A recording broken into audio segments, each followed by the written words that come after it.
Hello welcome friends, मैं चंदन सोलंकी आप सभी का अपने यूट्यूब चैनल मैथ्स IQ में स्वागत करता हूं। जो सब्सक्राइबर हमारे चैनल से नए हैं या जो पहली बार इस वीडियो देख रहे हैं उन लोगों के लिए मैं बता दूं, आप हमारे मैथ्स IQ यूट्यूब चैनल की प्लेलिस्ट में जाइए।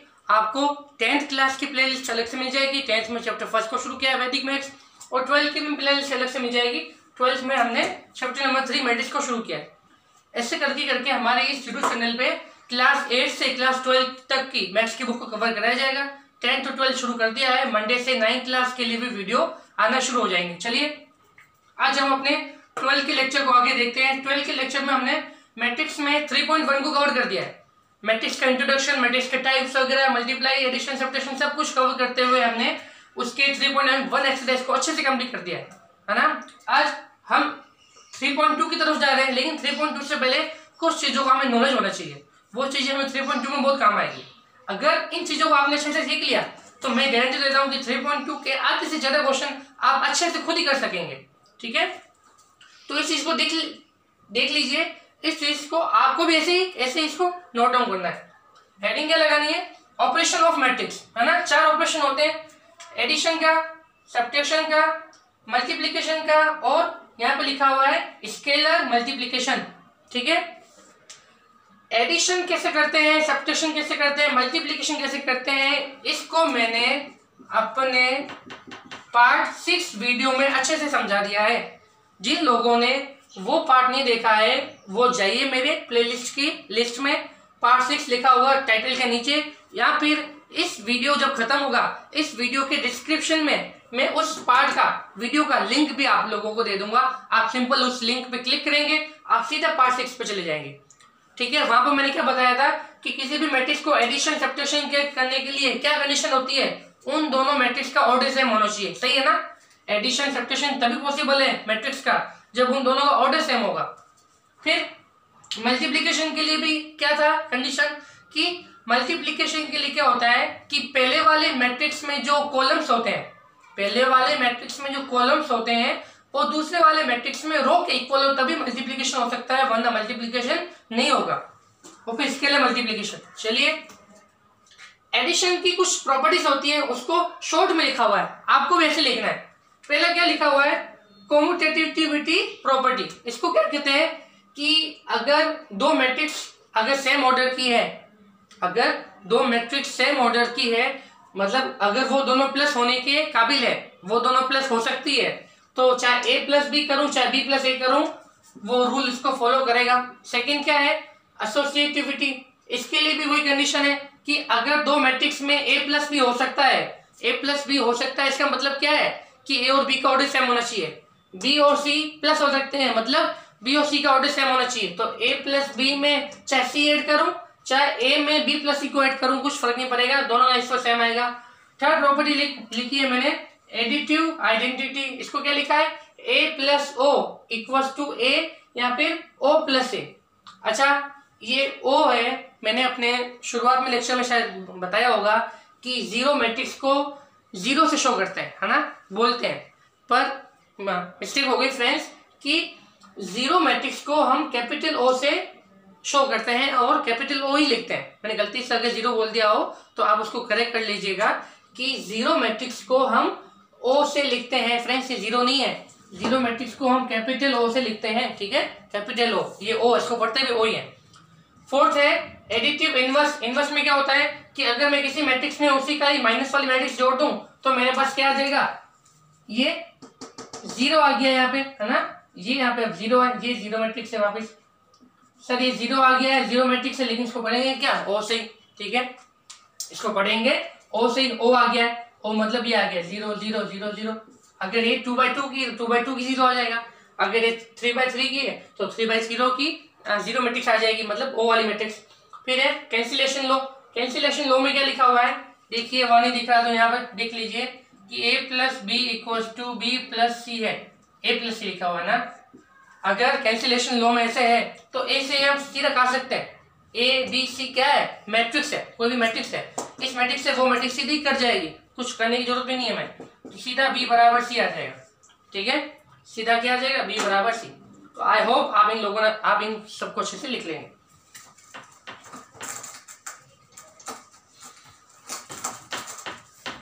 फिर देखिए हमने एडिशन को कवर कर दिया, सब्ट्रैक्शन भी हो गया।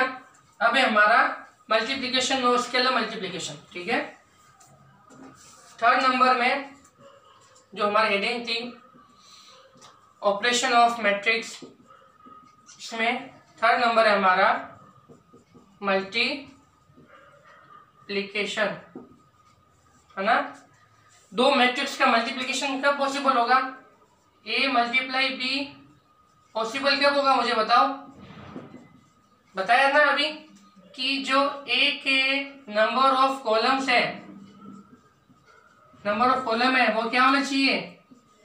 बी के नंबर ऑफ रो के इक्वल होना चाहिए, तभी ए और बी का मल्टीप्लाई पॉसिबल है, तभी किसी भी दो मैट्रिक्स का मल्टीप्लाई पॉसिबल है।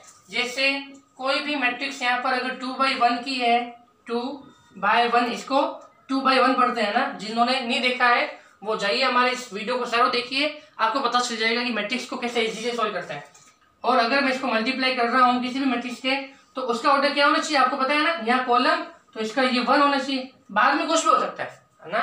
बाद में 1/3 भी हो सकता है, इस 3 की जगह 2 भी हो सकता है, इस 2 की जगह 1 भी हो सकता है, 4 हो सकता है, कुछ भी हो सकता है। पर हमें कुछ लेना देना नहीं है बाद वाले नंबर से। हमें सिर्फ ये चाहिए कि पहले वाले मैट्रिक्स के जो कॉलम है वो दूसरे वाले मैट्रिक्स के रो के इक्वल हो, तभी उन दोनों का मल्टीप्लाई जो है पॉसिबल है। ठीक है, तो इस चीज को लिख लेना कि मैट्रिक्स में मल्टीप्लाई तभी पॉसिबल है जब पहले वाली मैट्रिक्स के कॉलम दूसरी वाली मैट्रिक्स के रो के इक्वल है। ठीक है,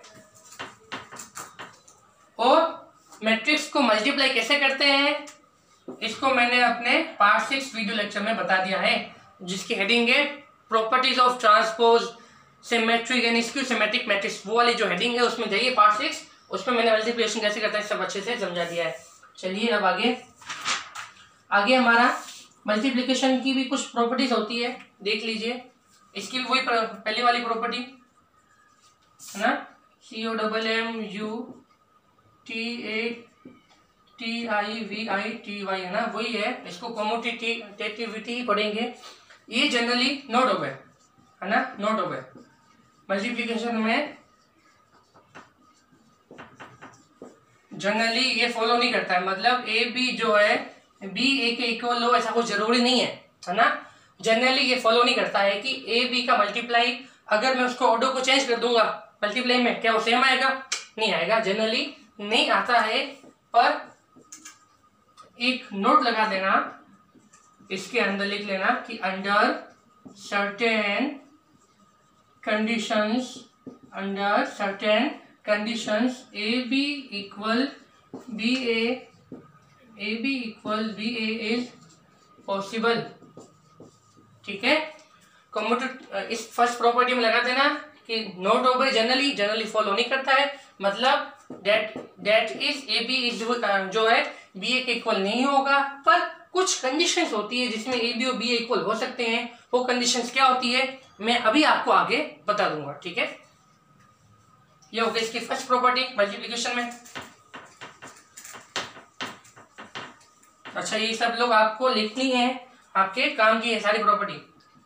सेकेंड, एसोसिएटिविटी, ये वही कह रहा है कि ए बी को सी से करो या ए बी सी। ठीक है, ये इक्वल हो सकता है। ध्यान रखें फ्रेंड्स, इस पर एक कंडीशन है कि ए बी का मल्टीप्लाई करने के बाद उसको सी से मल्टीप्लाई करें या बी सी को मल्टीप्लाई करने के बाद उसको ए से मल्टीप्लाई करके ये इक्वल आ सकता है। पर एक कंडीशन है, उसके लिए क्या कंडीशन है कि पहली बात तो ए और बी का मल्टीप्लाई पॉसिबल होना चाहिए। मेरी बात समझ में आ रही है ना कि ए और बी का मल्टीप्लाई पॉसिबल होना चाहिए। मैंने ऐसा क्यों बोला कि ए और बी का मल्टीप्लाई पॉसिबल होना चाहिए? क्योंकि दो मैट्रिक्स का मल्टीप्लाई कब पॉसिबल होगा? जब ए के कॉलम, जब क्या होगा ए के भैया कॉलम इसके रो के इक्वल है, तभी तो ये मल्टीप्लाई होगा, वरना आगे वाला मल्टीप्लाई भी कैसे होगा? समझ में आ रहा है? वैसे ही बी और सी का भी मतलब क्या है कि बी के कॉलम इसके रो के इक्वल है, तभी बी और सी का मल्टीप्लाई हो रहा है, तभी ये प्रॉपर्टी फॉलो हो रही है। अगर मल्टीप्लाई पॉसिबल नहीं है तो प्रॉपर्टी भी फॉलो नहीं होगी। कॉमन सेंस की बात है। अगर मल्टीप्लाई भी पॉसिबल नहीं है, पहली बात तो क्या है, मल्टीप्लाई पॉसिबल होना चाहिए। अगर मल्टीप्लाई पॉसिबल नहीं है तो प्रॉपर्टी कैसे फॉलो होगी? ठीक है, सेकंड प्रॉपर्टी है। थर्ड नंबर क्या है? थर्ड नंबर है हमारी इसमें आइडेंटिटी। ये वाली प्रॉपर्टी क्या कहती है कि I N is equal to A is equal to A is equal to I N, है ना। कि आई एन आपको पता है टाइप्स ऑफ मैट्रिक्स में मैंने अच्छे से बताया है, जाके वो वीडियो देख लीजिए, नहीं अगर भूल गए हो। आई एन क्या होता है? Unit matrix. क्या होता है? Unit matrix. यहाँ पे इसको क्या कहते हैं? आइडेंटिटी मैट्रिक्स भी कहते हैं। क्या कहते हैं? यूनिट और आइडेंटिटी मैट्रिक्स। अगर किसी मैट्रिक्स को उसी ऑर्डर की यूनिट मैट्रिक्स से अगर मल्टीप्लाई करता हूँ तो वापस मुझे वही मैट्रिक्स आ जाएगी। यहाँ पे उसको अगर ऑर्डर को आगे पीछे भी करता हूँ यहाँ पे कुछ फर्क नहीं पड़ेगा, क्योंकि यहाँ पर क्या आइडेंटिटी मैट्रिक्स है, ठीक है। पर ये याद रखना कि अगर ए जो है 2/2 का है तो ये भी 2/2 का होगा। अगर ये 3/3 का है तो ये भी 3/3 का होगा। ये 4/4 का है तो ये भी 4/4 का होगा। समझ में आ गई मेरी बात? कोई मैट्रिक्स अगर 3/3 की है तो यूनिट मैट्रिक्स भी 3/3 की लेनी होगी। कोई मैट्रिक्स अगर 4/4 की है तो ये भी मुझे 4/4 की लेनी होगी। अगर कोई मैट्रिक्स 2/2 की है तो ये भी मुझे 2/2 की ही लेनी पड़ेगी, ठीक है। नहीं तो कंडीशन ये फॉलो नहीं होगी।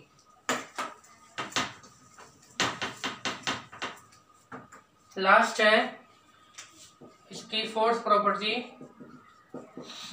डिस्ट्रीब्यूटिविटी। क्या है? डिस्ट्रीब्यूटिविटी। वो क्या होता है? A B plus C equal A B plus A C, या फिर A plus B C equal A C plus B C. बात आ रही समझ में? कि अब बताइए ये वाली प्रॉपर्टी कब फॉलो होगी? हाँ खुद बताइए। बी प्लस सी मतलब दो मैट्रिक्स का प्लस, दो मैट्रिक्स का प्लस कब पॉसिबल होगा? जब दोनों का ऑर्डर सेम हो। तो इस प्रॉपर्टी की डेफिनेशन क्या हो जाएगी? जब दो मैट्रिक्स प्लस हो सकती है, मतलब अगर दो मैट्रिक्स प्लस हो सकती है और दो मैट्रिक्स मल्टीप्लाई भी हो सकती है, तभी ये प्रॉपर्टी फॉलो होगी। मतलब बी प्लस सी वाली कंडीशन फुलफिल होनी चाहिए, उनका ऑर्डर सेम होना चाहिए, और ए का बी से मल्टीप्लाई और ए का सी से मल्टीप्लाई वाली भी कंडीशन फुलफिल होनी चाहिए। मतलब ए के कॉलम बी के रो के इक्वल होने चाहिए, ए के कॉलम सी के रो के इक्वल होना चाहिए, तब ये प्रॉपर्टी फॉलो होगी। सिमिलरली इसके लिए भी है कि ए प्लस बी अगर हो सकता है, मतलब इन दोनों का ऑर्डर सेम हो, पहली बात तो ए और बी का, और ए सी भी पॉसिबल हो। ए मतलब ए के जो कॉलम है, ए के कॉलम है इसके रो के इक्वल हो, वापिस इसके कॉलम है इसके रो के इक्वल हो, तभी ये चीज पॉसिबल होगी मल्टीप्लाई वाली, ठीक है। तभी प्रॉपर्टी फॉलो होगी। आई होप आपको अच्छे से समझ में आ रहा है। किसी भी प्रॉपर्टी में कुछ भी तरह का डाउट हो तो मुझे कहीं भी मैसेज करके, चाहे कमेंट बॉक्स में करिए, चाहे मुझे पर्सनल मैसेज करिए, मुझे बता देना, मैं आपको पर्सनल बता दूंगा, समझा दूंगा। और कोशिश करिएगा कि वीडियो को एक बार दो बार, अगर पहली बार समझ में नहीं आता है तो दूसरी बार देखिए ना, वीडियो है आपके पास है डाउनलोड करके आराम से देखिए। एक बार देखिए, दो बार देखिए, फिर तीसरी बार में उसको काम कीजिए और फिर चौथी बार में वापस रिवाइज कीजिए, ठीक है। अगली हेडिंग है हमारी स्केलर मैट्रिक्स। चौथी नंबर था ना ऑपरेशन में, क्या था वो? स्केलर था ना, scalar multiplication, scalar multiplication. Scalar multiplication क्या कहता है कि कोई भी मैट्रिक्स है अगर ए, जिसकी वैल्यू मैंने ले ली 2 4 3 6, अगर इसको मैं किसी नंबर से मल्टीप्लाई करूंगा, 2 है, अगर कोई मैट्रिक्स है ये 2/2 की है ना, और उसको मुझे किसी नंबर से मल्टीप्लाई करना है तो वो नंबर सबसे जाके मल्टीप्लाई होगा। मतलब ये जो 2 है ना, इन सबसे मल्टीप्लाई होगा, तो ये 4 हो जाएगा, 4 2 8, 3 2 6, 6 2 12।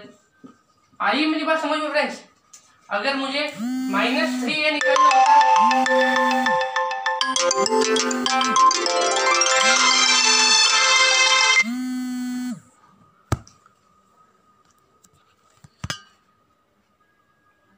सॉरी फ्रेंड्स, बीच में कॉल आ गया था, थोड़ा डिस्टर्ब होना पड़ा आपको। अगर मुझे -3a निकालना होगा तो -3a कैसे आएगा? तो मैं -3 को इन सबसे क्या करूंगा? मल्टीप्लाई करूंगा। तो जब मैं -3 को इन सबसे मल्टीप्लाई करूंगा, इसको नहीं करूंगा, इसी वाले को करूंगा ना, तो ये क्या हो जाएगा? -3 2 6, 3 से 4 को क्या तो 3 4 12, 3 को 3 से क्या तो 3 3 9, और 3 को 6 से क्या तो 3 6 18, -18, ठीक है। आ गई मेरी बात समझ में? आई होप आपको अच्छे से ये बात समझ में आ गई होगी। तो ये है स्केलर मल्टीप्लिकेशन। अब इसकी भी कुछ क्या होती है? प्रॉपर्टीज होती है, उन प्रॉपर्टीज को मैं लिख रहा हूं, ठीक है। इसकी भी कुछ क्या होती है फ्रेंड्स, प्रॉपर्टीज होती है, उसको मैं लिख रहा हूं कि if A and B are two matrix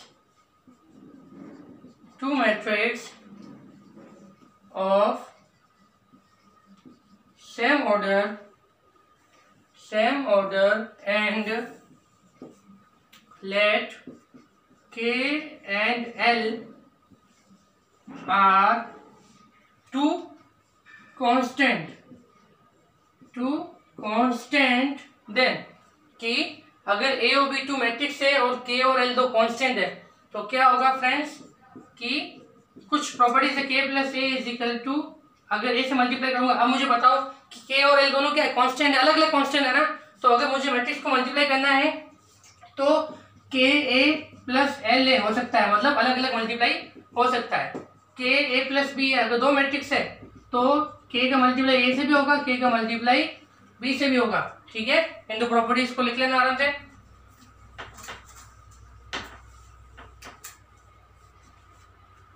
फिर थर्ड नंबर प्रॉपर्टी क्या होगी, के एल ए, मतलब एल ए से हो रहा है फिर के से हो रहा है तो जरूरी नहीं है आप के और एल को मल्टीप्लाई कर दीजिए फिर ए से कर देना। ठीक है, फोर्थ क्या है कि 1 को अगर किसी मैट्रिक्स से मल्टीप्लाई करूंगा तो वो मैट्रिक्स ही आएगी, और -1 को किसी मैट्रिक्स से मल्टीप्लाई करूंगा तो क्या आएगी, उसकी माइनस की मैट्रिक्स आएगी। ठीक है, माइनस है ये, इसकी ये 5 प्रॉपर्टीज।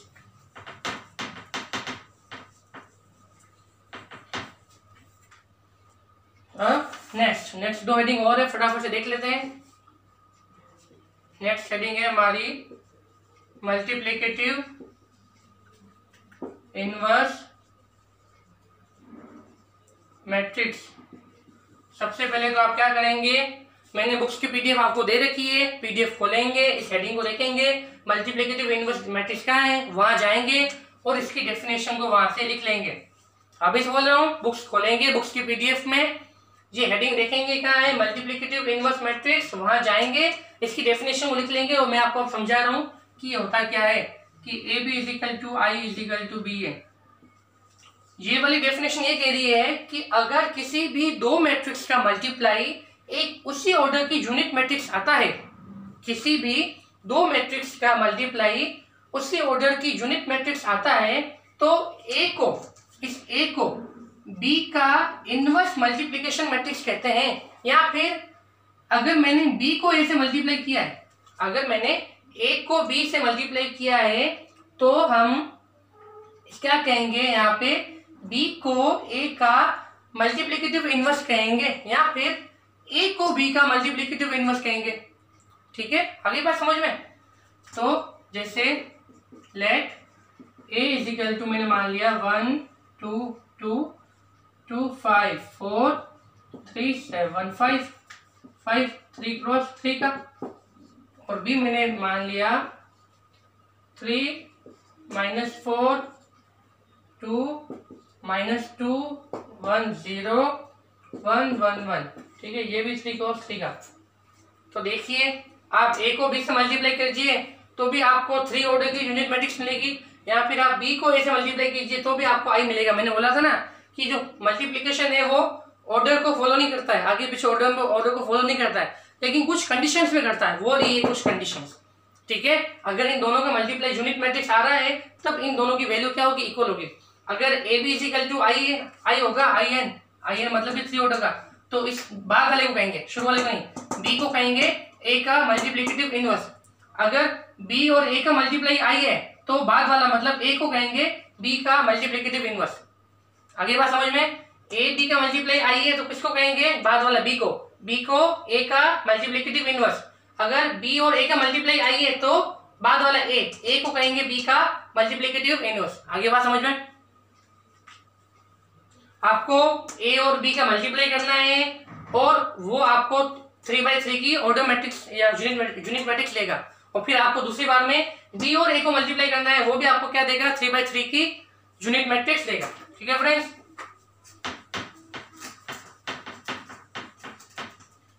एक लास्ट आज की हेडिंग है, वो है हमारा जीरो डिविजन।